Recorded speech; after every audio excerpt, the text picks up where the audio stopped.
What's up, family? I am back. So this week, July 1st, 2nd, and 3rd was my first week actually teaching a class. I chose to teach the basic cosmetology students, which are the students that are just now entering into the program and they are learning the basics of cosmetology. Um, I'm teaching them the chapter about hairstyling, which if you have a My Lady book, is chapter 17. So basically I just kind of want to show you guys some of the materials that I was given and kind of show you what I did to kind of help prepare for it.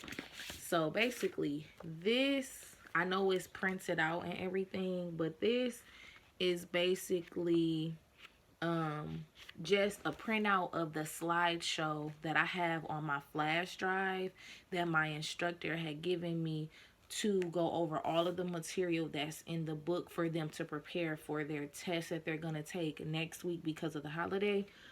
So basically, I taught from this. Um, Basically the slideshow has a bunch of stuff on there, like as you can see. Like I'll just read this off and these are the notes that go with this, so I'll just read this and then also read that.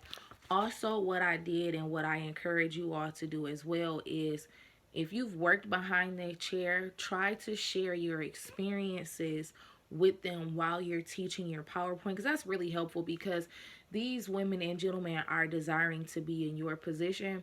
So just giving them like some experiences that you've had, or like even some product knowledge or some product suggestions that you may have.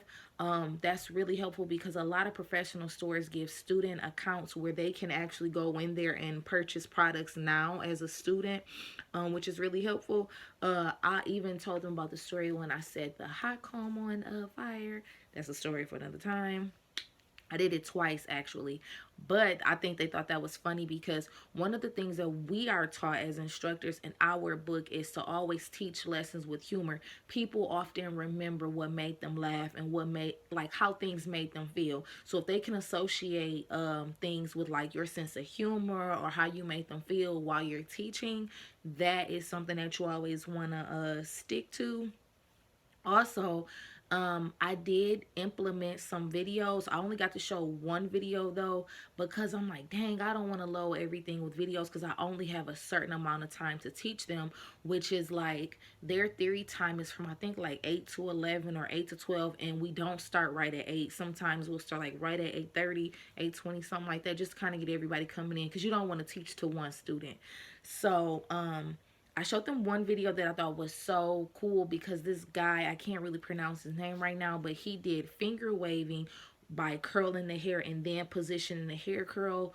I mean, positioning the waves, which basically teaches you how to finger wave with thermal tools and dexterity with your fingers, and how to manipulate your fingers. Because a lot of times we don't make these work for us. We kind of get real stiff and not really loose. And like I told them, finger waving helps you to manipulate the hair and to shape the hair.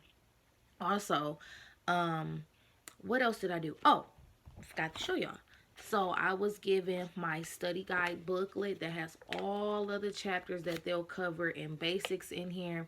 And I answered all of the questions for them. And I also put the page numbers on there, which was instructed to me by my instructor, which was so helpful. I love her for that, for just even giving me tips and tricks to do to make my experience as a student instructor the best. So basically what I did was, I filled out all of chapter 17, and I put all the answers and the page number by it.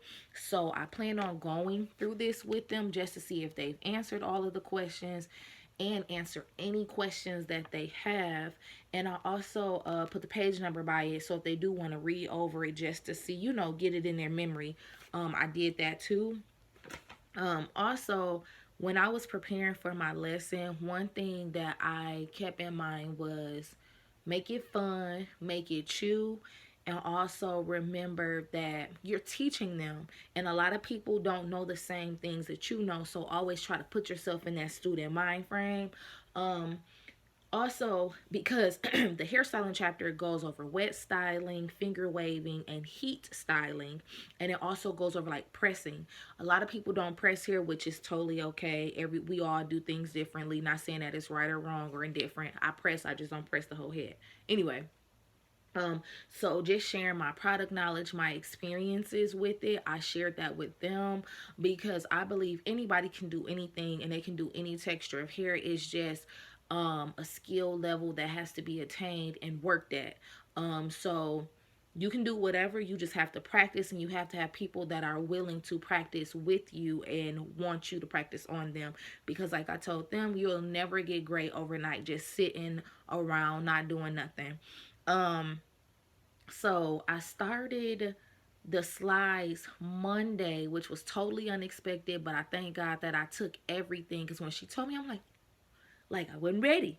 So I'm happy I took everything, which made me kind of finish early, because Tuesday I had 89 slides and I finished the rest of it today. So tomorrow I'm definitely going to go over the study guide with them, and I'm going to do some activities with them, which some of the activities are in the slides. So that's something that I'll be doing. I'm thinking about taking some magazines with me that they can kind of rip out some hairstyles and kind of just, see what's in their mind, how they're doing things. Uh, One game that I did play with them was I Googled some hairstyles. And I'm like, okay, so what would you do with this? And I would name the picture, name the person, like Cynthia and Tabitha. Those are names I actually used in my assignment. And I was like, okay, so you see how she's coming in and how what style she wants, because one picture had like the girl with her natural hair out, and then a finished product, and then the other one was just a totally finished product. But I still asked them, like, from start to finish, like, okay, so Cynthia's coming in, she's talking to you, and she's letting you know like her desired style. What's your first step? I asked them, like, what products are we using at the shampoo bowl? What products are we using to blow dry? Are we thermal styling? Are we wet styling? Those are the things, just to kind of get their minds primed, because these students will be in advanced one next semester, which is fall, starting in September. So advanced 1 and 2 students work on the public. So these are things like, if you kind of get in a routine, it's like, okay, it's almost second nature when you get there.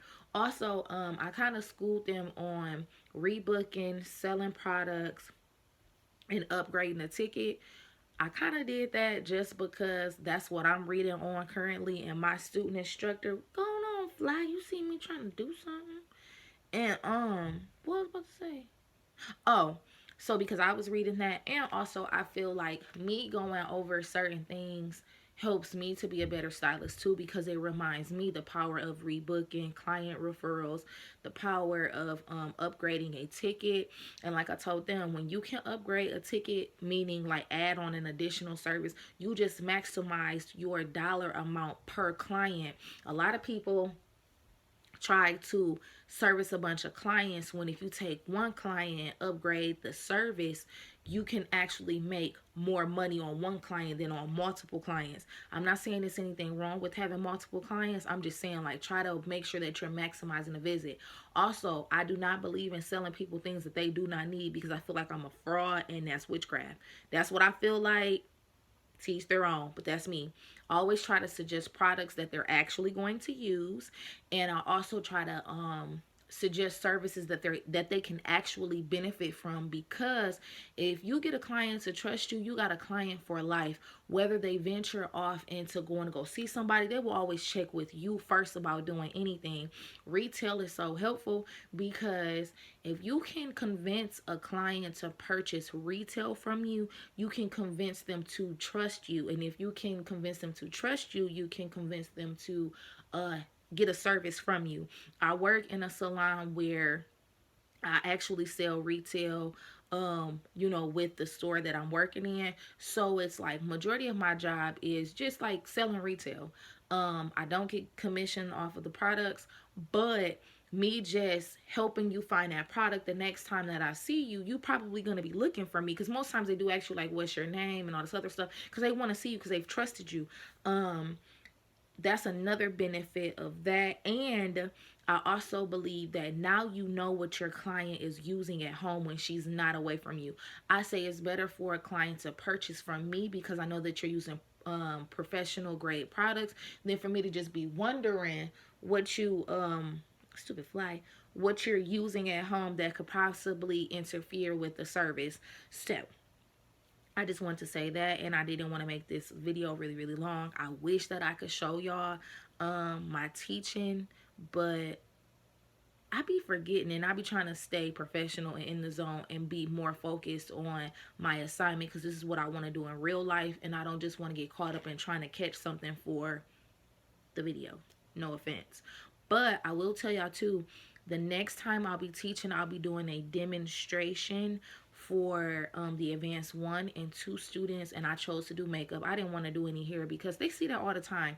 I've never seen anybody do a demonstration on makeup, and I want it to be different. Hopefully the basic students do come in for this demo. The last demos that we've had, they have set in, but yeah, so yeah, that'll be the next time, and hopefully I could get that on camera, because I probably need more memory on my phone to actually be able to sit there and record like the beginning to the end, because I really want to show y'all how I teach, or how I'm growing to be an instructor, because my greatest goal is to become a better instructor, because that helps me with my clients also when I'm teaching them how to do things. So I'll see you guys next time. Love you all. Remember, it's you that makes you beautiful. Enjoy your holiday.